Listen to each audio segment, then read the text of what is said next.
You slept 8 hours last night. Full, uninterrupted sleep. You went to bed at a reasonable time, woke up naturally, no alarms jarring you awake. By every measure, you should feel rested, energized, ready to face the day. But you don't. You feel like you've been awake for 48 hours straight. Your body feels heavy, like you're moving through water. Your eyes burn with exhaustion. Your brain feels foggy, thoughts coming slowly, struggling to focus on even simple tasks. The idea of getting through a full day of work, of being productive, of maintaining normal human energy levels, it feels impossible. So you drink coffee, then more coffee, energy drinks. You push through, forcing yourself to function, watching people around you move through their day with normal energy while you're barely holding on. And the worst part? You can't explain it. When people ask if you slept well, you say yes. When they suggest you just need more rest, you want to scream. Because you are resting. You're sleeping enough. You're doing everything right. And you're still exhausted. Constantly, relentlessly, inexplicably exhausted. People don't understand. They think you're lazy, that you're not trying hard enough, that you just need to push through, drink some coffee, get some exercise. They don't understand that this isn't normal tiredness. This is something deeper, something that rest doesn't fix. Something that's stealing your life one exhausted day at a time. You've started to wonder if this is just how your life is now. If you'll ever feel normal energy again. If there's something fundamentally wrong with you that doctors can't find and people can't see. Tonight, I'm going to show you what's really happening. The psychology and neuroscience behind chronic fatigue that persists even after rest. And why your exhaustion might not be about sleep at all. Before we dive deep into applied psychology, subscribe to the channel. Tell me in the comments where you're from. Daniel Carter was 34 years old when he finally admitted to his doctor that he couldn't remember the last time he'd felt truly awake. He'd been sleeping 7 to 8 hours every night for years. Had tried sleeping 9-10 hours. Went to bed early, maintained good sleep hygiene, avoided screens before bed, kept his room dark and cool. All the things you're supposed to do. And every single morning, he woke up feeling like he'd been hit by a truck. His doctor ran the standard tests. Thyroid function, normal. Vitamin D levels, normal. Iron and B12, normal. Sleep study to check for apnea. No significant issues. Blood sugar, liver function, kidney function, all normal. Physically, according to every medical test available, Daniel was healthy. But he was not functional. He was barely surviving each day, using caffeine and sheer willpower to drag himself through work, then collapsing at home, too exhausted to do anything except sit on the couch and stare at the TV until bedtime. His relationship suffered. Friends stopped inviting him out because he always said no, too tired. His girlfriend left him because she felt like she was dating a ghost, someone physically present but mentally and emotionally absent, too drained to engage with life. What Daniel's medical tests couldn't measure was what doctor. Saundra Dalton Smith, physician and author of Sacred Rest, calls the 7 types of rest deficit. Physical rest is only one type. And for people like Daniel, physical rest wasn't the problem. Dr.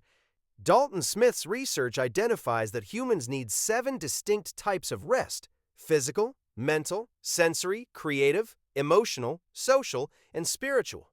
When you're deficient in any of these areas, you experience exhaustion that sleep cannot fix. Daniel's exhaustion wasn't from lack of sleep, it was from mental rest deficit and emotional rest deficit combined with what psychologists call chronic stress response. His nervous system stuck in a perpetual state of low-level activation that drained energy even when he was physically resting. Dr. Robert Sapolsky, neuroendocrinologist at Stanford, has spent decades studying how chronic stress affects the body. In his research, he found that the human stress response, the fight-or-flight system, is designed for acute threats, not chronic activation.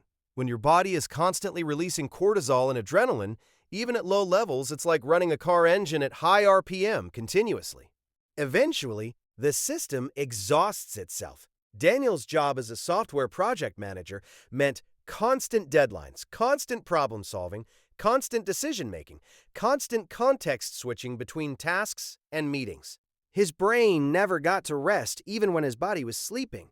His mind continued processing work problems, anticipating the next day's challenges, cycling through mental loops that kept his nervous system activated. Sleep provided physical rest, but not mental rest. His brain was still running, still consuming energy, still generating stress hormones that interfered with deep restorative processes. There's also a neurological component. Dr. Andrew Huberman's research on the autonomic nervous system shows that many people with chronic fatigue are stuck in sympathetic nervous system dominance. The accelerator is always pressed even slightly, preventing the parasympathetic nervous system, the brake, from fully engaging to enable true restoration. When your sympathetic nervous system is chronically activated, even at low levels, your body remains in a state of vigilance. Heart rate stays slightly elevated. Cortisol remains higher than optimal. Digestion is suppressed. Immune function is compromised. And crucially, the deep restorative processes that happen during true rest cannot fully activate. You can sleep 8 hours, but if your nervous system never fully shifts into parasympathetic mode, that sleep isn't truly restorative. Daniel's breakthrough came when his doctor referred him to a therapist who specialized in chronic stress and burnout. The therapist, Dr. Emily Wang, immediately recognized what was happening. Your body is in a chronic state of hypervigilance, she explained. Your stress response system is stuck on. Sleep gives you physical rest, but your nervous system never downregulates enough to allow real recovery. You're running on a depleted battery that never fully recharges. Dr. Wang introduced Daniel to the concept of nervous system regulation, actively training his body to shift from sympathetic to parasympathetic states. This wasn't about positive thinking or trying harder. It was about physiological interventions that directly impact the autonomic nervous system. First intervention, breath work, specifically extended exhale breathing, inhaling for 4 counts, exhaling for 8 counts. This breathing pattern directly activates the vagus nerve, which is the main pathway for parasympathetic activation. 5 minutes of this breathing before bed began helping Daniel's nervous system actually downregulate. Second intervention, mental rest periods. Daniel started blocking 15-minute periods during his workday where he did absolutely nothing productive. No phone, no reading, no podcasts. Just sitting, looking out the window, allowing his mind to genuinely rest. His brain needed breaks from constant processing. Third intervention, sensory deprivation. Daniel's environment was constantly stimulating. Screens, notifications, noise, visual clutter. He started creating a low stimulation hour every evening.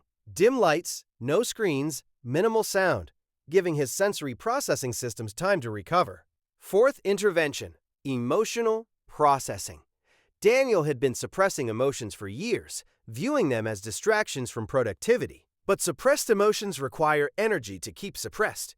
He started journaling for 10 minutes each evening, allowing himself to actually feel and process, rather than constantly pushing emotions down. The changes weren't immediate. For the first 2 weeks, Daniel felt no different. But by week 3, something shifted. He woke up one morning and realized he felt less heavy. Not energized, not normal yet, but noticeably less exhausted than usual. By month 2, he was having days where he felt almost normal energy. Not every day, but some days, progress. By month 4, the chronic exhaustion had reduced by about 60%. He still had tired days, but they were the exception rather than the constant state. What changed wasn't his sleep. What changed was his nervous system's ability to actually rest when he slept, because he'd addressed the underlying chronic stress activation that had been preventing true restoration. Research from Dr. Amy Shaw, physician specializing in fatigue and immune health, shows that chronic unexplained fatigue often stems from what she calls energy leak, systems in the body that are constantly activated, draining energy even during rest.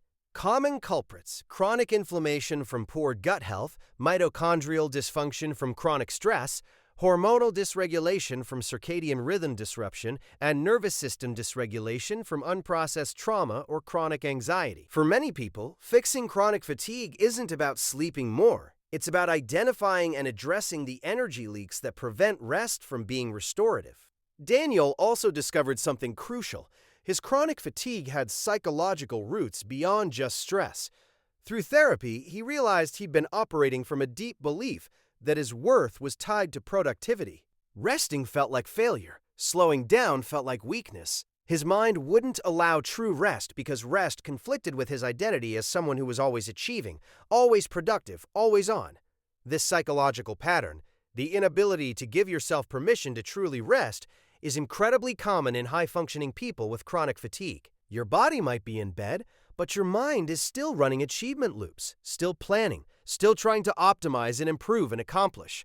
True rest requires giving yourself permission to not be productive. And for many people, that's the hardest part. Daniel started practicing what his therapist called deliberate non-productivity, scheduling time where the goal was explicitly to accomplish nothing, to lie on the floor and stare at the ceiling, to sit outside and watch clouds, to do things that served no purpose except existing. It felt wrong at first, wasteful, indulgent. But gradually, his nervous system began to understand that not every moment had to be optimized, that rest was not the same as failure. The human body is not designed for constant activation. We evolved to have periods of intense activity followed by periods of genuine rest. Modern life creates constant low-level activation that never fully resolves. Emails at all hours, news cycles, social media, work demands bleeding into personal time, the expectation of constant availability and productivity. Your chronic fatigue might not be a medical problem. It might be a completely normal response to an abnormal level of constant stimulation and demand that your nervous system was never designed to handle.